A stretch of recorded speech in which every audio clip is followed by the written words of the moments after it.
سڵاوتان لێبێ. ئەمڕۆ وەفدی پارتی ئاشتی و دیموکراتی بەدەپا گەیشتە قەندیل و نامەی سێمی عەبدوڵڵا ئۆجەلان ڕێبەری بەندکراوی پارتی گرێکارانی کوردستان پەکەکە دەگەیەنە بەرپرسانی دەستەی بەڕێوەبەری کۆما جڤاکێن کوردستان کەجەکە. ئاژانسی فرات نیوز نزیک لە پارتی گرێکارانی کوردستان بڵاوی کردەوە دوێنێ نامەیەکی تری ئۆجەلان لە دوورگەی ئیمرالیەوە گەیشتۆتە بەدەپا. دوێنێ هەریەک لە گوڵتان کشانە کاسۆرۆکی بەدەپە و پەروین بۆڵدان سەرۆکی فراکسیۆنی بەدەپا لە پەرلەمانی تورکیا و سەڕی سورەیە ئۆندەر پەرلەمانتاری بەدەپا بەرەوەرێمی کوردستان بەڕێکەوتون بە مەبەستی گەیاندنی نامەکەی ئۆجەلان بە قەندیل. جێگری سەرۆکوەزیرانی عێراق بۆ کاروباری خزمەتگوزاری جەختی کرد بە پێی بڕیارێکی تایبەتی لێبوردن. بەم نزیکانە 1150 زیندانی ئازاد دەکرێن. ئاشکراشی کرد ڕێوشوێنە یاساییەکان بۆ ئەو ئازادکردنە بە نزیکەیی تەواو بوون.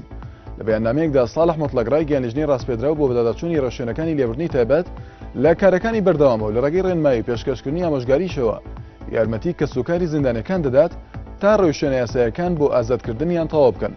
جەختیشی کرد بەم نزیکانە 1150 زیندانی ئازاد دەکرێن.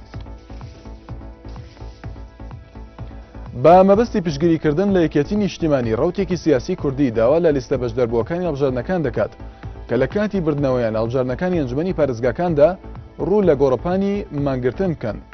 لە لێدوانێکیدا بۆ سۆمەریە نیوز مەسعود زەنگانە سەرۆکی ڕەوتی نیشتیمانی ئازاد ڕایگەیاند پێویستە لەسەر ئەو لیستانەی کە لە هەڵبژاردنەکانی ئەنجومەنی پارێزگاکاندا بەشدارن لە کاتی بردنەوەیاندا لەبەری ئەوەی ئاهەنگ بگێڕن و بڕژێن لەسەر شەقامەکان و تاقە بە ئاسماندا بکەن با ڕوو لە گۆڕپانەکانی مانگرتن لە پارێزگاکانی خۆرئاوای عێراقدا بکەن.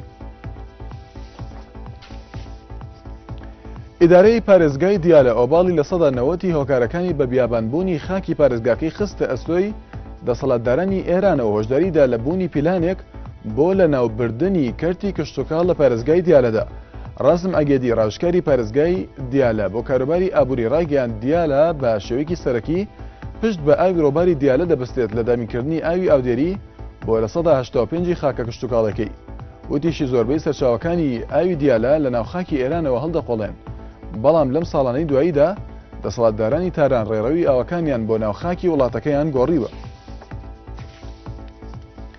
ویلایەتە یەکگرتووەکانی ئەمریکا ڕەخنە لە کوشتنی کاندیدەکانی هەڵبژاردنەکانی ئەنجومەنی پارێزگاکانی عێراق دەگرێت و جەختی کرد ئەو کارە ترسنۆکانە هەوڵێکە بۆ لە ناوبردننی دیموکراسیەت لە عێراقدا. وەڵسخانەی ئەمریکا لە بەغدا لە بەیاننامەیەکدا ڕاگەیاند مەبەست لە کوشتنی کاندیدەکانی هەڵبژاردنەکان کە تا ئێستا 12 لە کاندید و کەسوکارەکانیان لێ کوژراون تۆقاندنی عێراقیەکانە تا بەشداری لە پرۆسەی هەڵبژاردنەکاندا نەکەن. داواشی لە حکوومەتی اتحادی کرد لێکۆڵینەوە لەبارەی ئەو کوشتنانەوە بکات کە بە تیرۆریستیانە ناوی بردون. شاد و بەختەوەر بن.